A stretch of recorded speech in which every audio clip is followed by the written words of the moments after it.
Hello friends. जो CBDT ने आज एक सर्कुलर निकाला है, सर्कुलर नंबर 12 डेटेड 16 जून 2022। ये सर्कुलर का जो डिटेल है, तो मेरा ये प्रीवियस जो मेरा वीडियो है आप उसमें देख सकते हैं। बट इसमें जो इम्पोर्टेंट कंसिडरेशन ये है कि जो रिम्बर्समेंट ऑफ एक्सपेंसेस हैं उसमें भी ये 194 आर टीडीएस प्रोविजन को एप्लीकेबल कर दिया गया है। ये बहुत इंपॉर्टेंट है जो कि ऑडिटर्स हैं, कंसल्टेंट हैं और इन the course of their business जो ये रिम्बर्समेंट क्लेम करते हैं फ्रॉम द कंपनीज और फ्रॉम द क्लाइंट, उनके लिए ये बहुत ही इंपॉर्टेंट है। आइए देखते हैं वो जो सबसिडी सर्कुलर है उसमें पॉइंट नंबर 7 है, क्वेश्चन नंबर 7। आप इसको क्लियरली पढ़िए, वो क्या लिखा है। क्वेश्चन ये था कि whether reimbursement of out of pocket expenses incurred by service provider in the course of rendering of service is benefit or perquisite। Answer क्या मिला सीबीडीटी से? any expenditure which is the liability of a person carrying out business or profession if made by the other person is in effect benefit perquisite provided by the second person to the first person in the course of business or profession। Let's assume that consultant is rendering services to person X, okay, माने company को या client हो गया आपका, for which he is receiving consultancy fee. In the course of rendering that services he has to travel to different city from the place where he regularly carrying on the business or profession। For this purpose he pay for boarding and lodging expenses incurred exclusively for the purpose of rendering of services to X।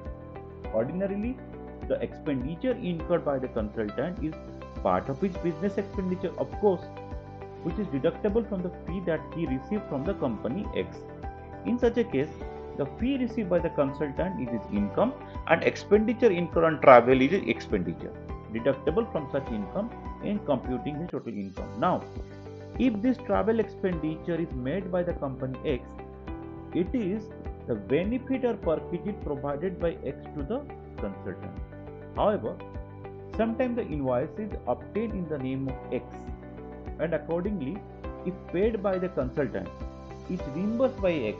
In this case, since the expenses paid by the consultant for which reimbursement is made is incurred only and exclusively for the purpose of rendering the services to X, and the invoice, mind it, the word, the invoice is in the name of X, then reimbursement made by X being the service recipient will not be considered as benefit perquisite for the purpose of section 194R।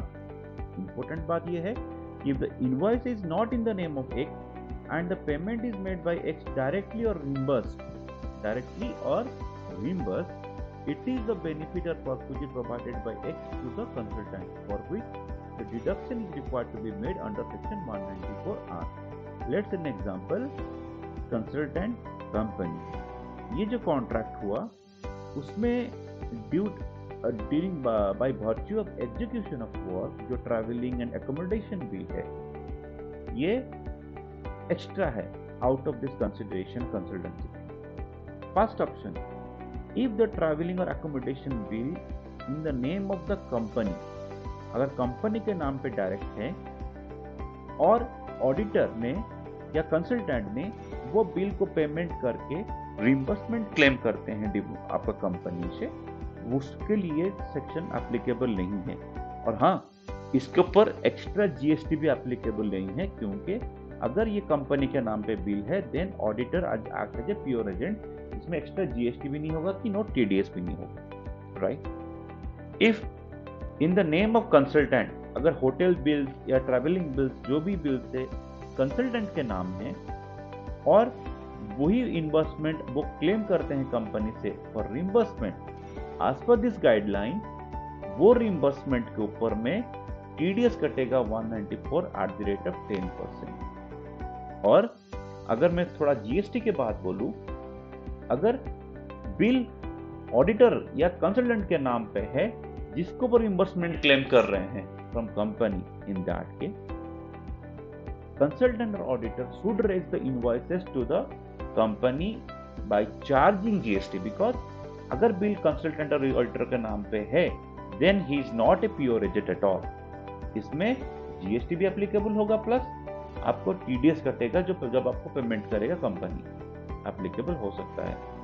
सो ये एक big change है bye virtue of this guideline, issued guideline and introduction of section 194R। सो हमको आप अगर consultant हो कि आप एक ऑडिटर हो, जब आप क्लाइंट से डील करिए तो ये चीज को ध्यान से रखिए कि आप एक्स्ट्रा आपका एक टीडीएस कर सकता है under section 194R। Okay, thank you for watching my channel, and please subscribe my channel for this kind of short videos. Thank you.